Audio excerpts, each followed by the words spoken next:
First, I would never use the term climate refugee. I think that that is an inappropriate term to use, even when we're talking about the cross-border movement of people. It's critical that we develop the capacity and empower governments to protect the people living within their countries. And if you look at countries like the Maldives, they have done everything possible to educate the international community about the crisis that is happening to that country, and that they are going to be extremely challenged to protect the people within their country as sea levels continue to rise. So that is my first response, because terminology is really important.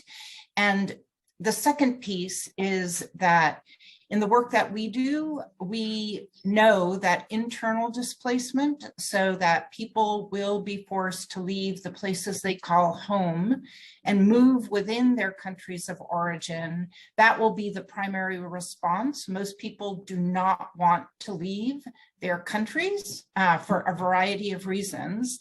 And so we have been looking at what the local, national, and at the international level, how governments have the capacity or don't have the capacity to deal with the internal movement of people.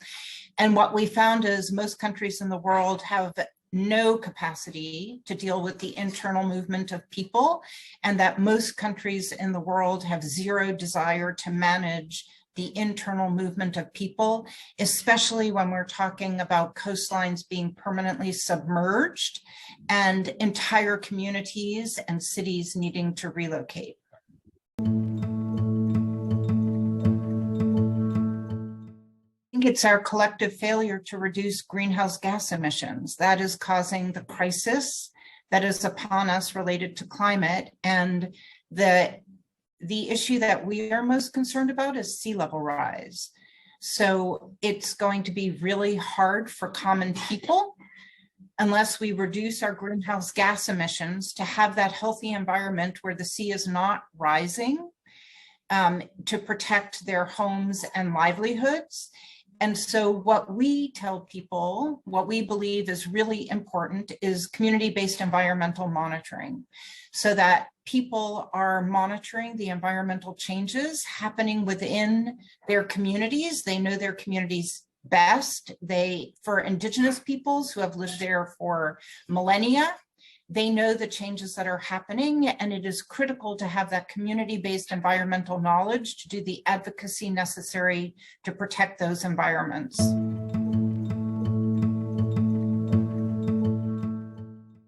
There are many injustices in the world, and the climate crisis is one of them, and we don't have immediate redress to those injustices. So what I would tell that person is documentation is critical.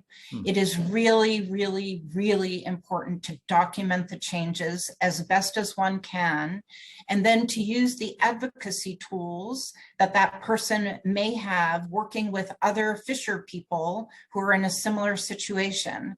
And as you know, at the last COP, loss and damage has now taken front and center. And so it is critical to take that documentation first to the national or the local, then the national level, and hopefully your country would advocate for your rights using the documentation you provided to gain the funding needed through the loss and damage mechanism to provide you the redress. And the other thing that I would say to that person is it's critical for you to think about what you want as a consequence to the fact that your livelihood has potentially been permanently changed. In Alaska, we have seen the media come and tell the story of the fact that Alaska Native Indigenous populations, their entire community is facing relocation because of the climate crisis. And there has been a lot of media and not enough action as a result of that media. So what I would say, and it's media making the decision to come into communities, not communities making the decision of what type of media they want to tell their own story.